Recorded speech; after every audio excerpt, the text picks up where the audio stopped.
This will be the Audits Government Efficiency Committee meeting for Tuesday, February 14th. And Chair of the Committee, Councilman Dan Zine. Committee members Bill Rosendahl and Tom Labange. Have we heard from them? Labange might not be here, but Rosendahl. Okay, we have two items on the agenda. We do have folks that are here in committee room 1010, so we'll start the meeting. Mr. Clerk, item number 1, please. Item number 1, City Controller Report relative to review of ARA competitive grant funding for the City of Los Angeles. And then, looking at number 2, we also talk about the same, so let's do that also. If you'll read number 2, please. Item number 2, motion Zine Rosendahl relative to requesting City Controller with the participation of the Mayor to report to the Controllers on the Controller's audit of the City's American Recovery and Reinvestment Act competitive grant funding program to include discussion of the feasibility of establishing a centralized grant function in the city. This item has also been referred to the Jobs and Business Development Committee. Okie doke. Well, those of you who are here on these items from the different departments, please take the hot seats. There we go. We can put more chairs up there if you want.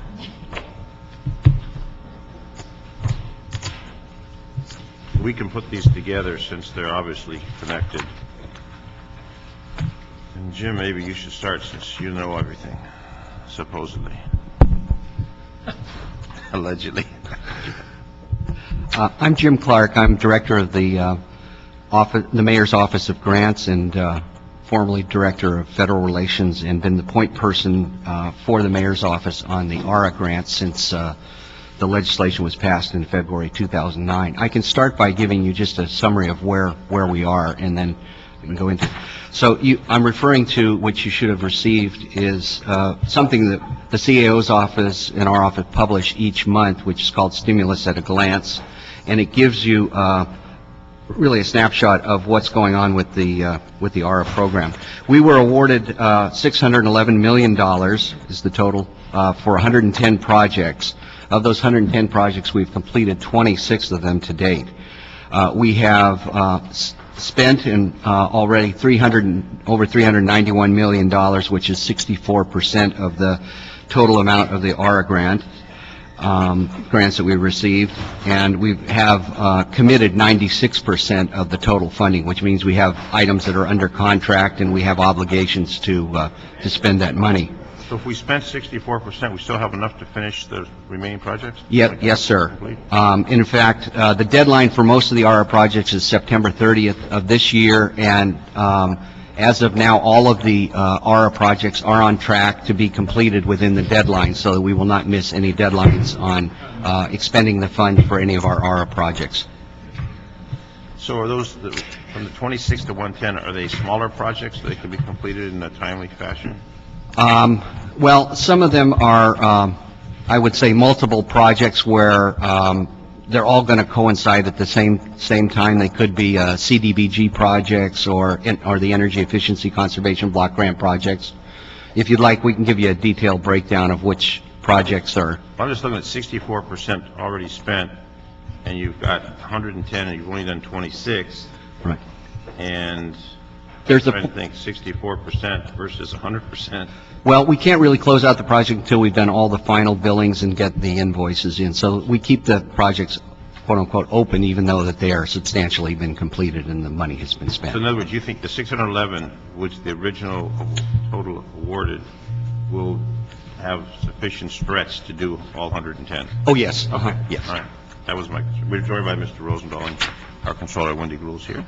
We just started with number 1, 2. We linked them together, and Mr. Clark was explaining the ARA, where we are, what we've done so far on this particular sheet.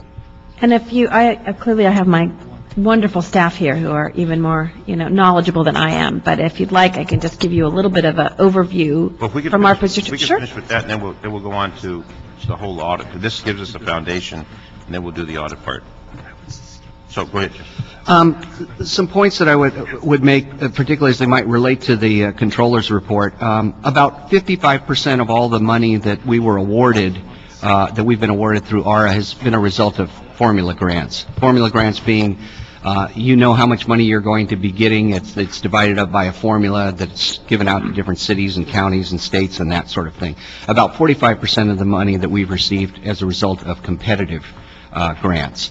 We actually went after those grants to obtain them. Now, in the Controller's report, it cited that we've received $261 million, or I don't want to use the word received. We've been awarded, because we haven't received all the money. We've been awarded $261 million of competitive grants out of about $1.2 billion worth of submissions that we made, which is about a 20% return for that. I will tell you that these competitive grant programs that were out there were way oversubscribed. To give you an example, the Tiger grant, which people are familiar with, was a $1.5 billion discretionary grant for transportation infrastructure generating economic recovery, hence Tiger. It received $60 billion in funding requests for $1.5 billion. Every one of these grants that were competitive had anywhere from 20 to 40 times the amount of funding requests than there was there. And we got a 20% return on our competitive grants. And I know that each week while we were doing this, we would appear before the ad hoc committee, and one of the frequent questions that the committee members, the council members raised was, how are we doing in comparison to other cities? The mayor was also interested in knowing that. We belong to something called the Big Cities Network, which consists of about 20 of the largest cities in the United States, and we compare notes. And I can tell you that on a per capita basis and in looking at similar grant opportunities, that we did as well as every other city in the United States, and probably better than every city except for the city of Chicago, which coincidentally happens to be where the president lives. But so I think that, that we did a fine job, and I can tell you also that that we made sure that every ARA grant opportunity was scrutinized and looked at to make sure that we in fact had to see if it was something that we had a possibility of going after. Maybe I'll just stop at that point, though. Okay. All right. So that gives us a little glimpse exactly what the ARA is all about. So let's turn to the controller. Do you want to go? What are your? Yeah, I will go further, and because they'll be able to stay longer than I can and go some of the in-depth, but I'll respond to any questions that you have. Thank you, Councilmember Zine and Mr. Rosendahl, for having me before the committee. And as you know, we've done a number of ARA reviews, and the good news is that we have improved in the expenditure of the funds quickly in getting these funds out over the last year or so. But we specifically focused here on the in-depth review of the actually applying for and receiving competitive American Recovery and Reinvestment Act grants. As a result, I think, as we've said, we've made a lot more progress on spending the money and creating those jobs, and they've moved forward on many of the recommendations that we had. Today, as we're talking about the grant application process, and for better or worse, I've been around for a long time in the grants process from the time I interned in 1981 and 82. Way back then. We did. There was a lot more money available then.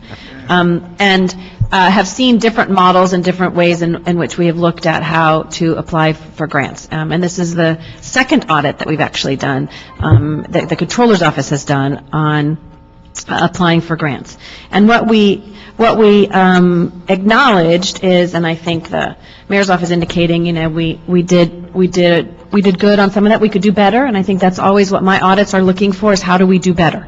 How do we be more competitive and get more funds? And as mentioned, of the $1.3 billion in ARA grants that we sought through 88 competitive grants, we received only 24, which is about $261 million. I know that it is important that we have some coordination, because you're a department, and we all know these departments that say, I'd really like to apply for that grant, but I don't have the staff to do that. Or we really, we're not sure we're going to be competitive for that. And I think what we're saying is we should have that coordinated approach where there's a decision that is made by the legislative body and in coordination with the Mayor's Office that says, okay, here are all the grants that we can apply for, from LAPD to General Services to DWP, Public Works, whatever it may be. Here are all the grants. Here's where we think, we can be competitive. Here's where we may not have the staff to write it. Here, all of this. And then come and say, here's exactly what we think we need to do. We may actually have to hire a grants person to write that one, and it's worth a $5,000 contribution, coming out of the budget to do that. Or we think this grant, we're not going to be able to apply for it, we're not going to be competitive, we don't waste our time. Right now, and I think there's some movement to make it better, is that there's not that coordination. And my remarks have been in the paper, which is great to have, it needs to have a core area where people are really looking at that every single day, coordinating with the other cities, coordinating with our both Sacramento and Washington offices who are on the ground, and sometimes it's not just about what you read in the Federal Register, it's about who you see and who you know, and so that's why there has to be that coordination between Mayor's office and a coordinated approach that we recommended in the CIO's office. But also to identify when you don't get a grant, what we did wrong. And it's like a job. You know, if you don't get the job, you want to find out why I wasn't selected for that job, or if you haven't heard, you keep calling to say, what is it? And we need to do the same thing here in Los Angeles. And I think that it is, in some departments, they don't have the capacity, furloughs, early retirement, and that they just said we're not going to apply in some of those areas. And I want to make sure that we don't leave any opportunities on the table. And in my conversation with the mayor's office, I know they feel the same way in that way. But we have continued to recommend a coordinated approach for grants activities. And since we don't have some formal citywide guidelines, the quality of applications actually varied between departments. And some departments had real formalized processes like housing and CDD, who are very used to having not only formula grants but competitive grants. This time, there were a lot of other departments that were offering money, and were we actually competitive in those areas, and that we need a greater formal process. When you mean competitive, another city was more competitive and they had their act together and they got it, and we didn't. And the money went somewhere, it just didn't come here. Yes, and again, would we have gotten 80% of the money we applied for? No. Could we have gotten 30 maybe, or 40, some other? Yes. And I think, again, the whole idea of my audits is to say, how did we do? Can we do better next time? And is there a lesson learned that's broader than just even these grants and broader than anything else? And I think that's what we have tried to look at structurally. So what we recommended is establishing and strengthening a centralized oversight unit to oversee the competitive grant process. Where would that be run out of? We recommended it go in the CIO's office with the mayor and the CIO working in conjunction, that we look at grant policies in place to manage grant administration process, driven by strategic plans, developing appropriate criteria for a grant tracking system to facilitate the monitoring and reporting of competitive grant, and streamlining the formal acceptance process. Because we also found that it took, if you read my audit, it took several months, and in some instances almost 2 years, to get applications through. And I think there's a variety of reasons. In that instance, I think everyone is to blame, and including getting it through the city council and getting it approved through that. So we need improvement, and there's a way to strengthen it, and it's greater than just the ARA grants. And our recommendation was that you have a centralized unit in the CIO's office with the coordination in the mayor's office with that as well. Some hybrid in that way. I know the mayor's office is looking in kind of one direction. It's important to have a political viewpoint and for someone who can understand who and how to push the buttons in the same way in all these competitive grants. At the same time, something that exists post any elected official, and whether or not staff is there or not. And so that was our kind of hybrid of looking at mayoral participation in addition to a oversight unit in the CIO's office. And citywide, how many folks do we have, city employees, that are involved in grants, one aspect or another, citywide, not just the mayor's office? I can answer that question because we've established within the mayor's office just 3 months ago the position I hold as the mayor's office of grants, and one of the first things I've done is to identify a point of contact in every department, agency, bureau, even council office. And so we have 85 individuals that we've identified who are committed. And most of these, it's a collateral duty, obviously. It's not a full-time position for them, but they are a point of contact for when we do have these grant opportunities, that they will take the responsibility for evaluating them along with our offices and acting on them. So we have in place a network. Last month, we had an orientation meeting for all of these folks. We ended up having over 50 of them to show up. They're very excited about the opportunity that we're going to be doing some of these things in terms of going after competitive grants. And it's appropriate. I mean, it's very appropriate that the controller comes up with the report that she has, and very timely to do so, because we've lost the federal earmarks. That was about $10 million a year that we've lost in annual funding. The federal funding in the formula grant areas, and the areas that we really do a lot of formula grants, whether it's CDBG, the home, WIA, UASI, all of those funds are being cut. So we've got to find ways, and then we have the economy here in Los Angeles. So we have to find ways to supplement our budget, and by going after competitive grants, not only at the state and federal level, but even looking at foundation funding as ways to bring more money into the city. So very timely, we support that. The only difference maybe that we might have is that we think it might be appropriate, and the reason why the mayor set up the Office of Grants is that the mayor's office is in a unique position to be able to drive a lot of this by being able to, to give direction to the departments and maybe in a stronger way than the CAO's office could. And in fact, that the charter does indicate that the mayor is responsible for the intergovernmental relations program, and going after grants at the federal and state level would fall into the intergovernmental relations program. And just, Mr. Zine, I mean, I don't think our recommendations are mutually exclusive of where the mayor wants to go, and because we've had some conversations with them and even had conversations with them several months ago as we were going through this report. So I think there is, like I said, a hybrid in the way that going forward with leadership by the mayor's office, but still, so. And we would support that as well, too. Those other components are Yes. part of it. They're just like we did in ARA, there was, I thought, a very effective relationship between the mayor's office, the CAO's office, the CLA, and the council offices, and how we were able to move the process forward. And then you reported to council, to the committee, how often? Every week. Every week, okay. I remember For at council least the council. first 2 years, and then as the grant opportunities declined, then it became every other week, and then it's now more been like monthly. Right. And I think the issue is, as well, I'm sorry to interrupt here, but is also those, having that discussion about which grants we are going to apply for, which ones we're not, and that the departments, and that the priorities, and that it's not based upon the departments determining whether they really want to do it or not, but there's a discussion as to resources, engagement, et cetera, to make that happen. Because as we looked at, there weren't formal processes in some of these departments, and so someone looked at it, and I don't, in some ways blame them. They're sitting there, they're going, okay, I'm furloughed on Friday, I have all these other things I'm doing. Having to apply is just another burden, and I'm not going to do it.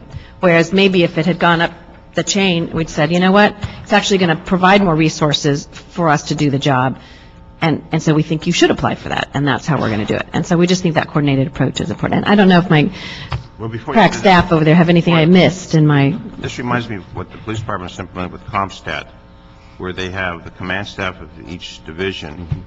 They meet and they discuss the issues and the problems, and then they come up with solutions, which is what this basically is forming into. Instead of one section of the city, it's like there's a group.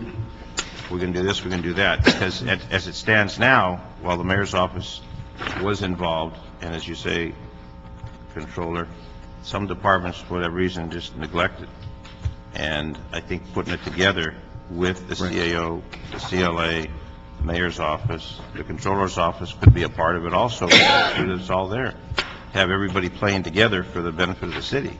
We would concur with that, and in fact, about 2 years ago, we put together something as an ad hoc group called the Urban Policy Working Group, which consists of the mayor's office, the CAO's office, the city departments, and we look at particularly a lot of these new competitive grant opportunities cut across departments. So it's no longer just a transportation grant. It's a transportation grant that has a housing element to it, that has an open space element to it, that has an energy efficiency element to it. And in order to put together a competitive proposal, we have to bring people together and get them to work together. So we already have in place somewhat the basis of what you're suggesting, and I think that's a good way to evaluate whether it be a smaller group of just the mayor, CAO, controller, CLA, and maybe even the city attorney's office to make decisions about which things we would go forward with. It, I think, would be very appropriate. I think sometimes we get involved in our little silo and forget about the big picture, which is all representing the people of Los Angeles for the benefit of them. So,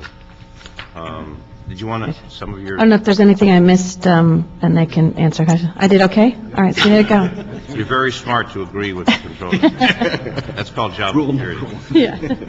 Bill? Yeah, that's right. Did you hear him? He said, rule number 1, the controller's always right. I just want you to- Rule number 2 is Thank if you the here, controller's not right.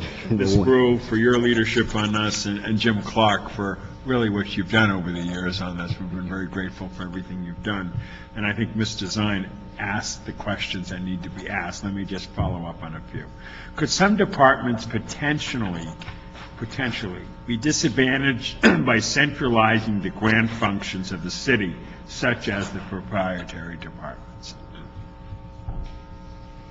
No, and in fact, I think they should be. A lot of the large grants that we're going to get are grants that, some of the largest grants we've got in the city are the grants that the proprietaries are able to get, and so that ought to be a part of the process, and I think we can strengthen them. One of the things that we wanted to do during ARA that we didn't get a chance to really do because of the time frame was to have a peer review group, so that when a department is applying for a grant, there can be a group of other people in the city, and as I said, we now have 85 members identified in our grant family here in the city that can look at a grant application and give some value to it. So I would say it would improve the process by including them, and I would want to have them included. For me on that, too. Should some of these proposed centralized grant responsibilities be shared with the CAO and the mayor's office? And we're going to make sure that happens, Yes. right? Okay. Can the centralized oversight unit be run with existing city staff, or will additional funding need to be allocated to provide the staff? Well, sir, I like to tell people that I'm the director of the Mayor's Office of Grants, and I is the Office of Grants. We hope with the help of interns and that to be able to do it. But again, we've got identified 85 people throughout the city who are in some way involved in grants, and so we ought to be able to draw upon that. We're not talking about taking over all the grant opportunities away from departments and writing grants for them and doing all that sort of thing. It's still going to be relying on, but having the opportunity to have the control of the CAO and others monitoring these things, staying on top of them, I think will be a big plus for us to be more Makes competitive. sense. Putting the findings of the controller's audit aside, what areas of the grant process do the mayor's office and the CAO think can be improved? Oh, well, we do need to, I think the creation, the creation of the ad hoc committee, I thought, was a big plus. It allowed us to expedite the consideration of grants for the approval, because there were very short time frames and there were lots of grants during ARA. The controller is right that we need to work on the back end process about how we get grants approved and start spending money. And one of the problems, as I understand it, is that until such time as the council takes action to accept a grant, the controller's office cannot open up an account, and because there's not an account, then the department that's doing work cannot charge against that account to invoice against it. And so one of the things that we're going to be trying to bring to you as a test case is something whereby we might ask you to give approval for submission of a grant and acceptance of the award at the same time, given if it were not, as long as it didn't involve any substantial changes in the grant or additional financial obligations on the part of the city, so that by doing so, as soon as then the federal agency or state agency awarded the grant to us, it would be assumed to have been accepted. We can go ahead and open up the account in the controller's office and start charging off against that grant. I think that would save us a lot of time. That sounds logical. LAPD mayor. Mr. Rosendahl, could I just add please. something on that? I think it is important, because we did have to move quickly on those ARA grants. They had incredibly short time frames in which to apply and so forth. But just as we did when you were on Transportation Committee and now chair of that committee, the whole idea as well was, let's be prepared when money comes available. Let's not wait until it's there. Let's be prepared with the processes. So if we know, for example, that there's going to be money for Transportation Department, we've been, kind of in our brain, this happens every couple of years, so we're ready to go. So we don't have to recreate the wheel each time and the preparation, because then we aren't as competitive if we're creating the new wheel each time. Obviously, that makes sense, and I hope all the departments get that message like that. The LAPD mayor, page 17 of the audit, points out that the LAPD did not apply for any grants for the hiring of civilian detention officers. The report states that the LAPD was instructed by the mayor's office not to apply. Background. Last year, we had an issue of not having enough detention officers to open up the new LAPD Metropolitan Detention Center, and the city could not afford to hire more. The situation was further complicated at the time by the fact that the existing detention officers were subject to 26 furlough days. Chief Beck had no choice but to reassign dozens of sworn police officers from patrol assignments to the staff of the new facility. Question: is it true that the mayor's office discouraged the application for grants related to hiring civilian staff at LAPD? I wish I could answer that question. I don't know the answer to it. Let me explain, though, how things were set up and how it might have come about. For each, as these grant opportunities came out, we developed 5 working groups that consisted of various departments along with council staff. So we had a public service, an environmental, a transportation, a housing, and we had one called public safety. And that was headed by the deputy mayor for public safety at the time, R.F. Alicon. All I know is that those grant opportunities that pertain to public safety were forwarded to that working committee, and that working committee made decisions about whether they would go forward or not go forward with particular grant opportunities. I'll be happy to look into this. This is the first time that when I saw this in the controller's report. I don't know the answer as to whether. I know it didn't come from. Okay, fair enough. And get the answer. And it says, according to the report, failure to apply for these grants may have been due to the presence of unused funds designated for hiring civilian detention officers. Okay, That's I'll sort look of a into question, okay? And what were the source of these funds? Okay, so you got that, and we'll get back to LAWA. Can I please ask the LAWA rep to come up on this one? The controller says on page 16 that LAWA was eligible to apply for multiple categories of grants: runway rehabilitation, airfield lighting, signage, drainage, and environmental studies, but only applied for one category, the relocation of Fire Station 80. Now, I know we also obviously wanted to get the central utility plant moving in that direction too, but your response to this? Mark Adams, Los Angeles World Airports. The FAA money in the stimulus bill was given to FAA and put in a pot of money called the Airport Improvement Program, grant program. It's essentially bonus money.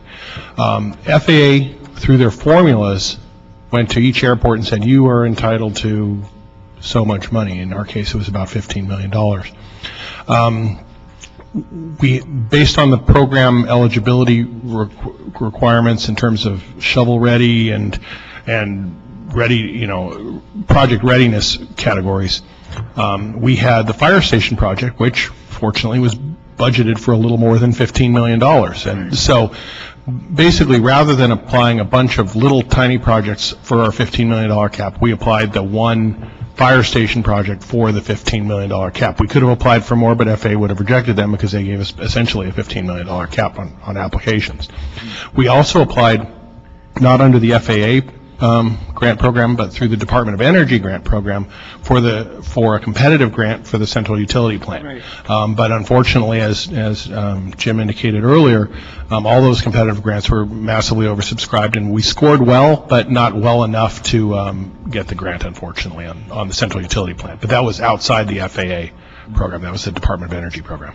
Sounds fair enough, but why were you eligible for categories like runway rehabilitation, aircraft lighting, signage, and drainage? All those types of projects would be normally eligible under the Airport Improvement Program, so we could have applied for more. But as I said, FAA said you are effectively budgeted $15 million. Anything you apply beyond that would not be, we would not have that money available to us under the stimulus. We had $15 million, and so we put in our fire station project, which had a pre-application cost of $18 million. Does the controller's office, do you understand that? And did you know that? Or is this sort of a strong statement here? We had, for Cynthia Varela with the Controller's Office, sorry about that. When we did this audit, there were 8 departments that we did more detailed reviews in. As far as LAWA in this case, LAWA was not one of our key departments that we looked at grant procedures. But when we looked at the listing of grants to see if there were opportunities, this was one of the things that we had identified as to what they had applied for and what they had been awarded. We worked with the CAO's office to then find out what the reasons were. This may be maybe a truncated version of what happened, but this was, I mean, this is an explanation that we received, is that this was the one, this is how they were going to apply for the grant. Any comment on that? Other than, I'm not sure who was speaking with the CAO's office, where they were getting their information. We applied for the maximum amount that FAA would allow us to apply for, and it was under the one project. That was it. Fair enough. Okay, another subject. Thank you very much for that, Marshall. ITA, page 20 of the audit states that ITA would not seek any more grants due to the reduction in staff resources. Is that a chicken and egg story there with the ITA? Are they here in the room, ITA? Because, you know, we don't want to cut back, obviously, and ITA is a basic function in our city, and I know we're going through struggling situations at the ITA, and you guys have been great with zero-based budgeting and all that other kind of stuff. But your explanation of that? Yes, Laura Ito with Information Technology Agency. We had a unit that was really about strategic planning, and it wasn't solely about grants, it covered other areas as well, and that unit was cut in the budget 2 years ago. That was really the only capacity we had for submitting grant applications. There aren't a lot of grants that are just available for the kinds of things that we would be doing, the sort of city infrastructure projects that ITA would typically handle. The one grant that we got through the ARA program is for public benefit, and that's generally the kinds of things that people would prefer to fund is public benefit. So the public computer centers at the CDD centers, libraries, and recreation and park facilities is the grant that we applied for and were awarded through a competitive basis. Councilman Rosendahl, if I could add to it, too. This grant that's mentioned in the Controller's Report, $7.5 million, what they call BTOP, Broadband Technology Opportunity Program grant, was the largest grant in the country that we received in this category for it. And it included all our public libraries, how many rec centers and It was a total of 188 facilities citywide. Right. And so, I mean, this was a major project that was involving the ITA staff along with Rec and Parks, Library, and CDD. And it's a great project, and it's a big success. I totally agree with that, and I think you've done a great job on it. But if I could ask you to explain to me the quote is, page 20 of the audit statement, that ITA, quote, would not seek any more grants due to the reduction in staff resources. So if that's a valid quote, is that a valid quote? Yes, from the thing? it is. That being valid, if you had more staff, or if Mr. Clark and his 86 people he said in the city, know different parts of it, had put somebody else in there, I'm just talking about going forward. I don't know. Could we have or can we get more money? Because obviously I would rather have a staff, A, pay for themselves, first of all, with Right. whatever the grant is, and B, obviously generate a revenue that we desperately need. So I just want you to reflect. Right. Certainly, if we had more staff, we would, with pleasure, apply for more grants. What we find is that number one, we were really trying to be competitive in this application, so we put in for one staff person for the whole project. The rest of the grant required a match, so the city's staff that was doing the installation and any training really was the city's match to the grant, because we didn't have any money to put up for any of the infrastructure or product, the software, the computers. That's what we were applying for. So in order to be competitive, we didn't want to put in for a lot of staffing, and I think that's, you know, one of the reasons why we really received the grant. Now really in trying to manage it, we're finding that it certainly takes more than one person. There are so many reports we have to do quarterly for this grant, for the city, for the Department of Commerce. There are various reports on job creation, on just a number of different aspects to the grant that we have to report on. We're also now subject to a single audit, which is taking a lot of our resources to respond to, provide documentation. So it's very draining to get these kinds of grants. And so while it's a great thing for the city to have them, it takes a lot of resources, you know, beyond what you would just anticipate in thinking we're just going to implement a grant and put workstations out in libraries, parks, and community development centers. So as we're learning that, I think it's really been daunting to think about taking on any other projects, especially, knowing now how much work it entails beyond just the project implementation. Appreciate that candor on your part, too.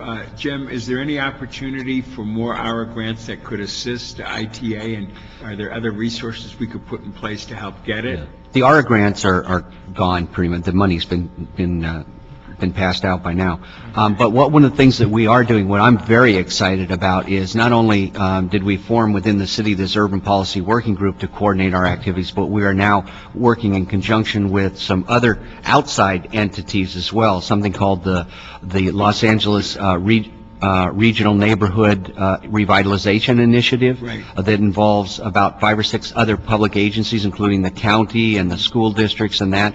And we have also reached out with the work of Eileen Adams in the Office of Strategic Partnership to foundations to be partner. So one of the things that we're learning is this idea of public-private partnerships and leveraging so that we can put in a little bit of money into a project and leverage it with other entities, with business, with nonprofits, with other government entities, and be able to do more things with less money. And that's a lesson that we need to learn and that we're pursuing. So I'm very excited about what we're doing in collaboration, and that's the way that these federal grants are going to. They're looking for not only interdepartmental cooperation, but they want to know that this is going to benefit more than just the city of Los Angeles, that there are in fact partnerships. And if I may give you one anecdotal story, which is there's a grant that's administered by Health and Human Services called Community Transformation Grants. It's primarily about combating obesity, and it has a lot to do with nutrition programs, but it also has an element to it in terms of transportation with respect to more bike paths, more walking, those kinds of things. Generally what happened is that we might have applied for it, the county would have applied for it as well too. This time we decided to go in together with it. Sure. So it's the county, City of Los Angeles, Pasadena, and Long Beach all went in together.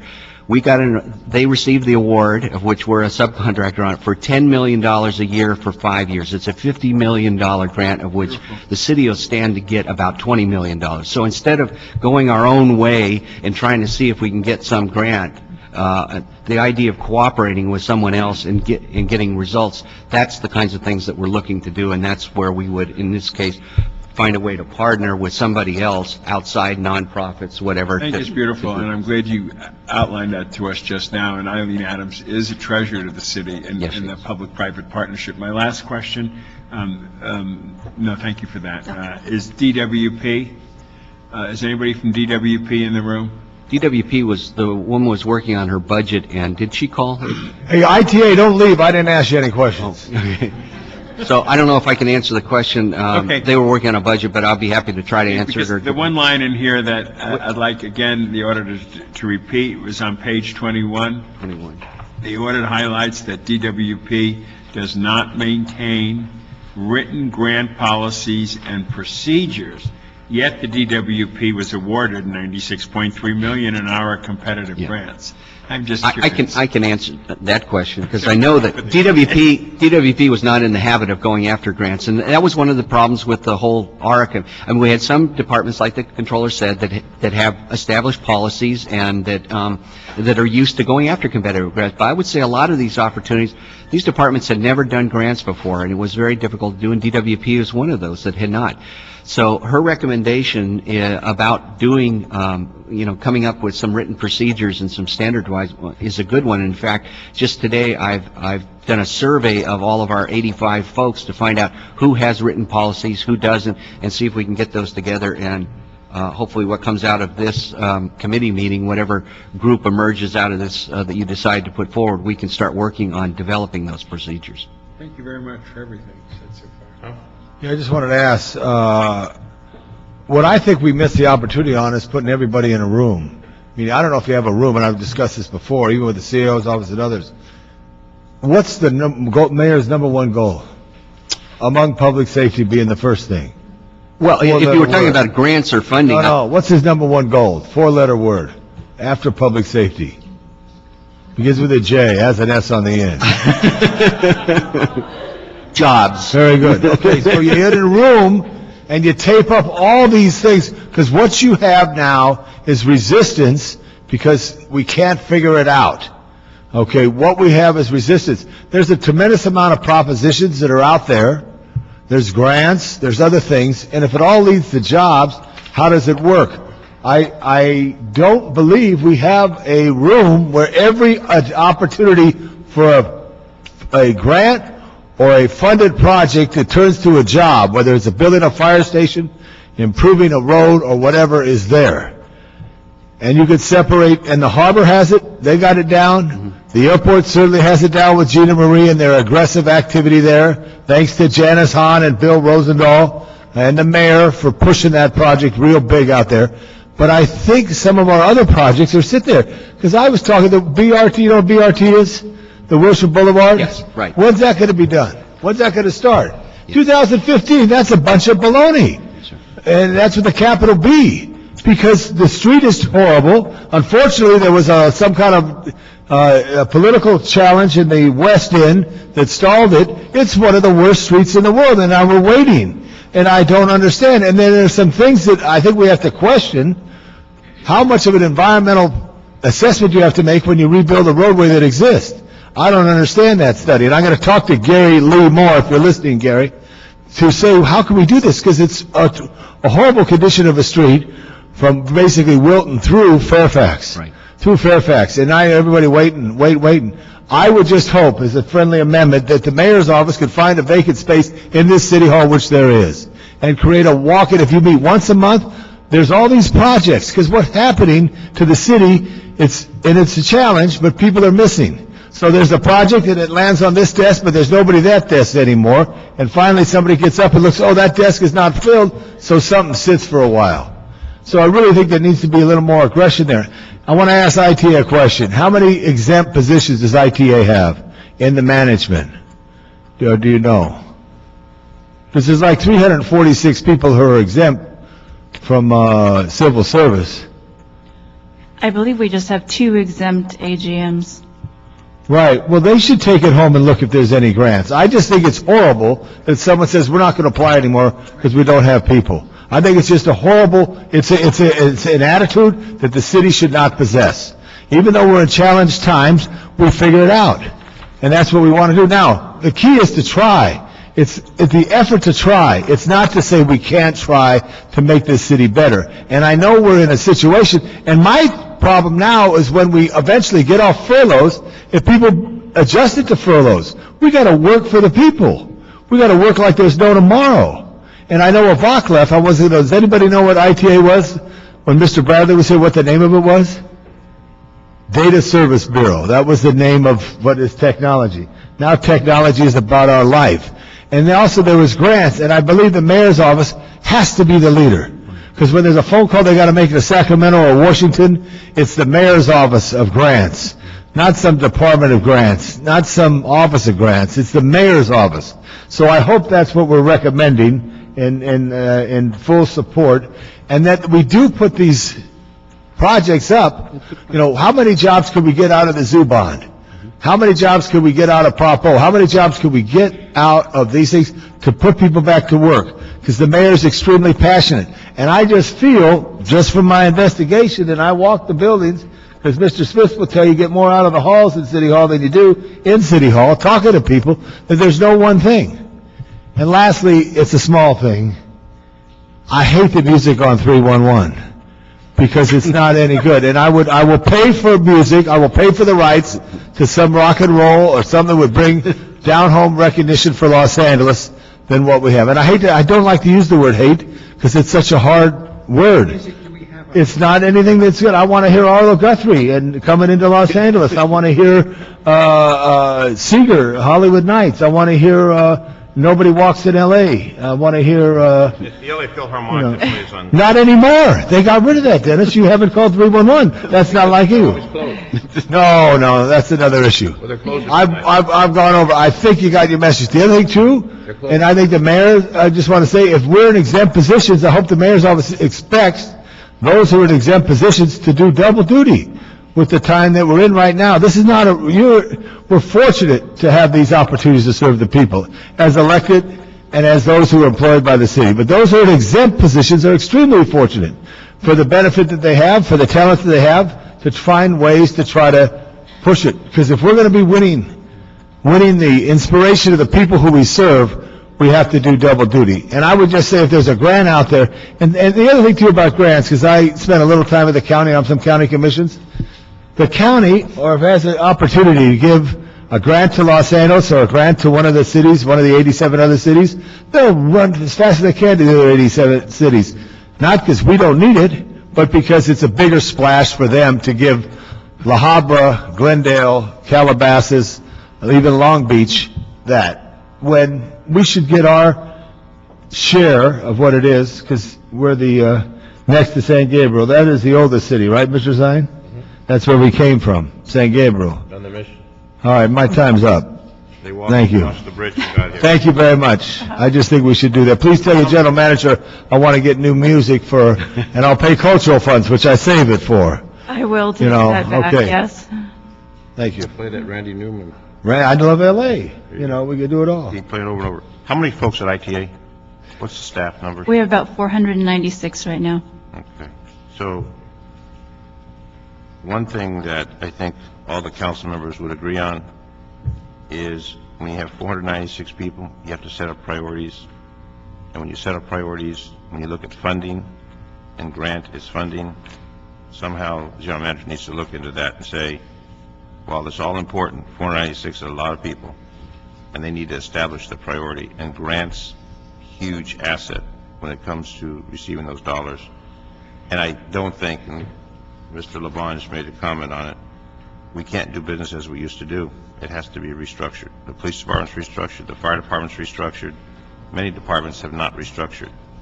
So when it comes to this issue of the grants, of the RR money, that's money that is free money when I look at it. We have to obviously apply, and there's competition. So with 496, I would think that they have to modify some of the operations they have. That's my only comment for ITA. What we have, the CAO. Good afternoon. Okay, do you have the authority to make departments report to the centralized grants unit? Does the CAO get involved in these at all? To what extent? Patty Huber, Assistant CAO. We have one person who is our designated grants coordinator for the city, Cammie. She's sitting back here.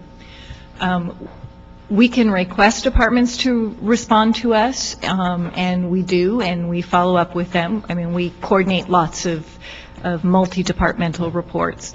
At the end of the day, we can't make them if they absolutely refuse to, but we would continue to request. Who can order them? The mayor's office. Okay. And we'd like to have them cooperate with that. I would say departments are generally very cooperative with our office. I don't, it's not that they don't respond to us. You asked me a very literal question. I'm giving a very literal response. But I've heard the issue come up many times. We don't have the personnel. We're on furloughs. I mean, everybody seems to use that same excuse. And my response to that is, I guess you have to work a little harder. So while we're on furloughs, and while our budget is now balanced to the end of this fiscal year, correct. Like I tell the staff in my office, there's 7 days in a week, 24 hours in a day. And if you can't get it done in 8 hours, then maybe you have to work 10 hours. And I know there's overtime and there's all those other issues, but the fact of the matter is we need to do a little better with it, with all departments.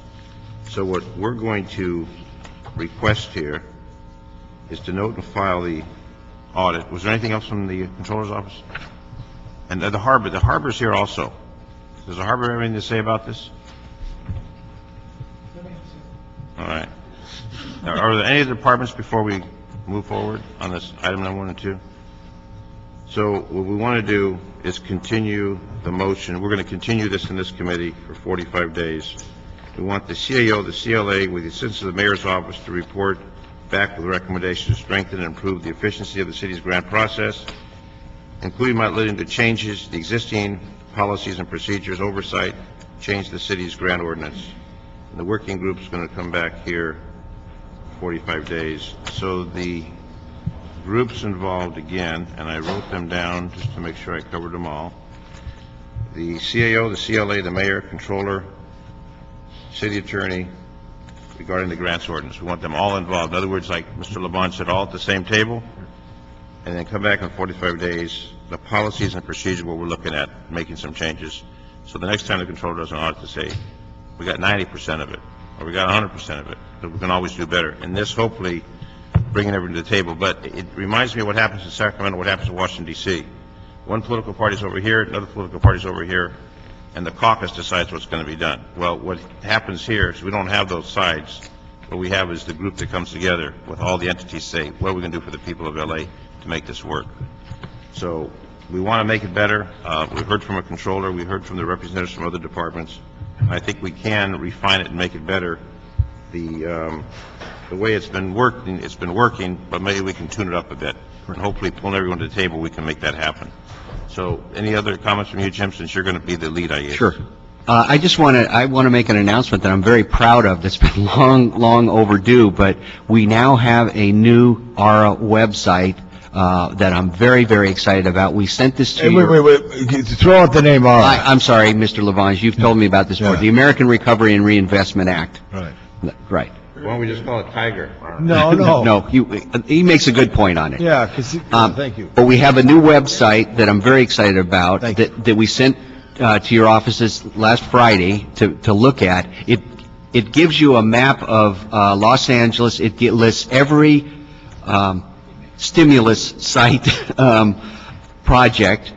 You can sort by your council district so that you can see all of the projects that are in your district. Nice. A person can go in and put an address in, and they can see all the projects that are within a 1-mile radius of that address. It gives detailed information on the project, how much money has been allocated for it, how much has been spent to that date. We keep it updated. We even have videos attached to it or pictures, and if you want to upload your own photographs about your projects that you're involved with on these, when you go out and do events with it, you can post those. So we're trying to get the word out. We're very excited. We're the first in the country, I believe, that has this interactive map where people can scroll on and look at. And the website that was done with ITA did some of it, and Barbara Freeman and Reed North in the mayor's office worked on it, and all of the departments who had to give us the information to be able to populate it. We had some folks in Bureau of Engineering that helped with the setting up of the GIS system for it too. The website, so if there are people listening, is recovery.lacity.org. I'm just blown away, and we're so glad that we finally have been able. Recovery.lacity.org. Recovery.lacity.org. Okay. I just handed a note that the CAO should be the lead. The CAO needs to pull it together. The CAO, I guess, is easier with the mayor's. What we don't want to have is this turf war. We want to say is a cooperative effort. Yeah, fine. So, and anyone who doesn't want to cooperate, let us know, then we will take care of that. Okay. 311 is here. You here to defend 311? Mark? I'm here to answer questions. Oh, Tom LeBon doesn't like the music. And I want you to tell me what I can do I'll pay for it through cultural funds, because I think there's a lot of songs that have been written about LA which would inspire the people who have to be on hold as opposed to what you have now. Why don't you could be the DJ? Tommy, you put it together. Music. I got the music, but we got to pay the people, what is it, 4 cents every time the song's played or whatever it is, and I can do that. Good afternoon, everyone. It's 3 o'clock in Los Angeles. I'm Tom LeBon with your music for Los Angeles. Next hit. Traffic in a moment. Thank you. Mr. Rosenthal. In a moment, to conclude, because the beginning you said it and say it again. How much money have we gotten through the ARA grant program over what period of time, and how much have we spent? Well, we haven't gotten, I want to make clear, we have been awarded, and that's clear. People think that we've received all this money. What have we received? What have we been rewarded? So since it started, and we're coming up on the 3-year anniversary, it was February 19th, 2009, that the President signed the American Recovery and Reinvestment Act, and we have been awarded $611.5 million of ARA funds, and we have expended, and this is as of the end of November, so we've expended more money, $391.3 million. The next question is, how many jobs have we created with this, and how many do we project we'll create when all the money comes in? Well, we have created, actually, they keep track by hours, so we have created 5.65 million hours, which if you take an average work week or an average year of number of hours, and over the 2.41 years that we've done it, we've created the equivalent of 1,078 full-time positions. That's including public and private sector positions. That's including retained positions and new positions that are created. And what do you expect to do when you finish drawing down all the grants? Actually, we expect that we will, well, it's hard to say because as projects come to an end, then we're no longer, creating those positions. But a big one is the Department of Water and Power, their smart grid project. It's $120 million project, of which the feds are putting in half of that.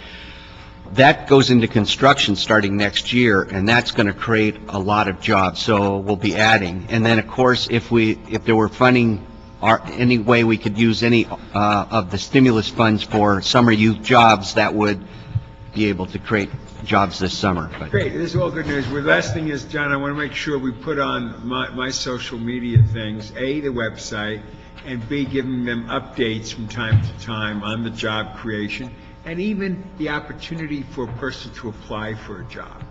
I would like that on there too, so we can get that out in the social. And these are mostly construction-type jobs, correct? not necessarily. What would be the range of field?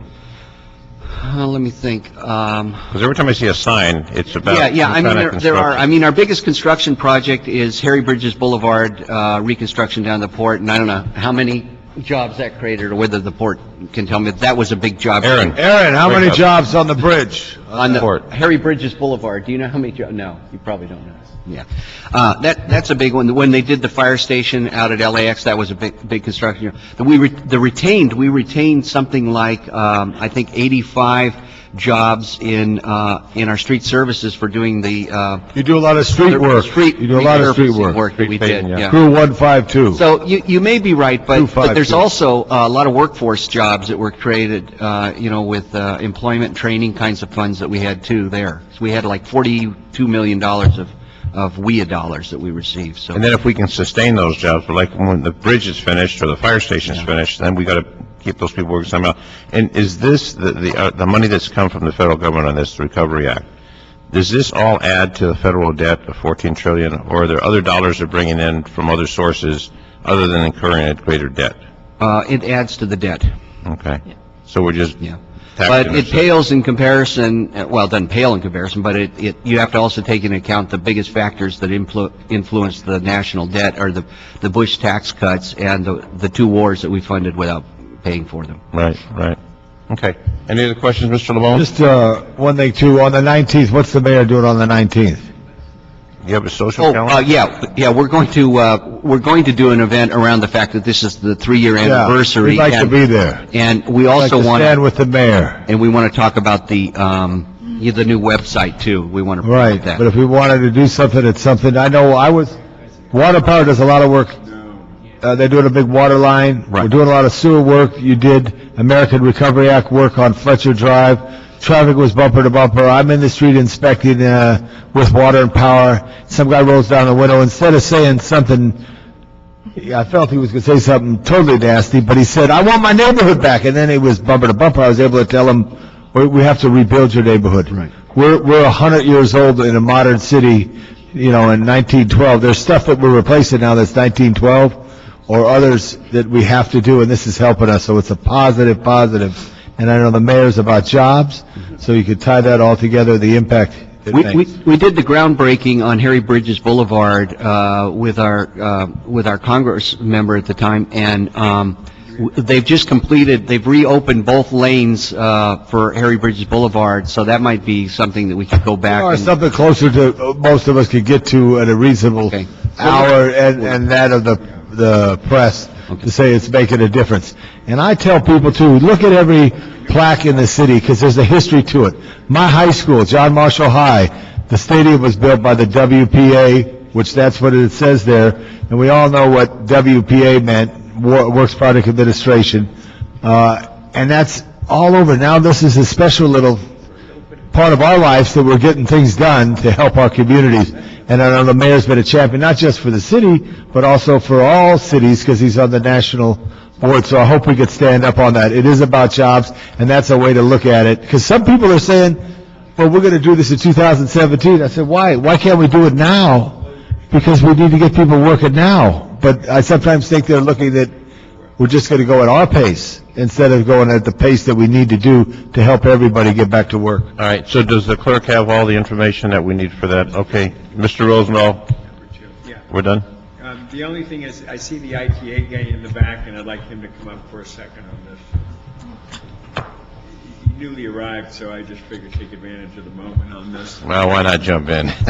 You know, there's real concerns as we go forward in the budget process. I've gotten a lot of concerns about Channel 35 and other issues. Can you just take advantage of this moment here within the context of this and tell us how things are looking in your department overall? Because there's too many rumors out there. Well, we're looking at IRA grants, so I want to stay on focus. Stay on that if there's some way to do that. How you can tie it in with grants, because we've got to do the Brown Act, stay within the agenda. Sure. Mark Wolf, Executive Officer with ITA. Council members, as my colleague Laura Ito mentioned earlier, one of the major challenges that ITA is faced with is with the significant reduction that we've had in staffing over about 250 positions in the last 3 years, losing filled positions. It's making it very challenging for us to be able to focus on, I'll call it innovation. What we've ended up doing is we're now spending the majority of our staffing time really just keeping the lights on. So we'll, at this committee's direction, you know, we're not closing the door saying we will not look at grant opportunities. And I realize that we made a statement, something along those lines that was reflected in the controller's audit. We'll continue to do our best to figure out ways to be creative, to stretch our staff to be able to go for different opportunities like grant opportunities. We just want to make sure that everyone understands that with the staffing reductions that we've had, it's really challenging for us to do this. And we're not saying this as something to whine and tell you about our problems. We just want everyone to understand that our number one priority is keeping 311, Channel 35, all of the systems that we manage in the city operational. And looking at new opportunities is something that we're trying to figure out new ways to do in a totally different way, because we obviously don't have the same bandwidth that we used to have before with the staffing that we've been cut. That's understandable. Okay. Thank you. So this concludes the meeting at 3:10, and we have direction, so we'll see you back in 45 days. Thank you all.